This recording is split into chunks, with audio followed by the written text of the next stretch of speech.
अब देखिए, पुलिस इस केस को सुलझाने की कोशिश कर रही है। साकेत राय मेरे सहयोगी इस वक्त जुड़ गए हैं। साकेत, 2 बार सीन का रिक्रिएशन करवाया जा चुका है। सिया और चेतन से लगातार पूछताछ जारी है।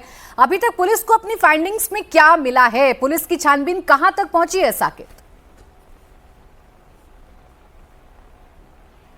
देखिए, ये केस अपने आप में बहुत ज़्यादा हाई प्रोफाइल है। यही कारण है कि पुलिस इसमें फॉरेंसिक साइंस के जितने भी न्यू टेक्नोलॉजीज हैं उनका उपयोग कर रही है। अब सीन का बार बार रिक्रिएशन इसलिए हो रहा है क्योंकि इस पूरे केस को लेकर लोनावाला पुलिस गेट एनालिसिस नाम की एक फॉरेंसिक प्रक्रिया है जिसका इस्तेमाल कर रही है। अब सवाल उठता है कि ये गेट एनालिसिस असल में है क्या। दरअसल अगर आप देखें तो इस पूरे केस में जो सबसे पहला सीसीटीवी ग्रैब निकलकर सामने आया था वो था चेतन चौधरी का। चेतन चौधरी ने गर्मी के मौसम में हुडी पहन रखी थी जिससे पुलिस को शक हुआ और उसके बाद इस केस का खुलासा हुआ। लेकिन सवाल ये उठता है कि जिस जगह पर अगर आप लोहगढ़ फोर्ट पर जाएं तो उस फोर्ट पर कहीं भी ऐसा कोई सीसीटीवी नहीं है जहां से केतन अग्रवाल को जब धक्का दिया गया हो तो वो कोई सीसीटीवी कैमरे में ग्रैब हुआ हो या फिर कोई कैमरे में कैद हुआ हो, क्योंकि वो एक ब्लाइंड स्पॉट था। तो ऐसे में पुलिस के ऊपर सबसे बड़ी जिम्मेदारी थी कि चेतन चौधरी का जो हाव भाव है, जो चलने का तरीका है, जो सिया ने उस जगह पर जो सीसीटीवी फुटेज में जो शामिल हुआ हो, उन सबके जरिए इस गेट एनालिसिस प्रक्रिया का जो है वो इस्तेमाल किया जा रहा है और इसी आधार पर पुलिस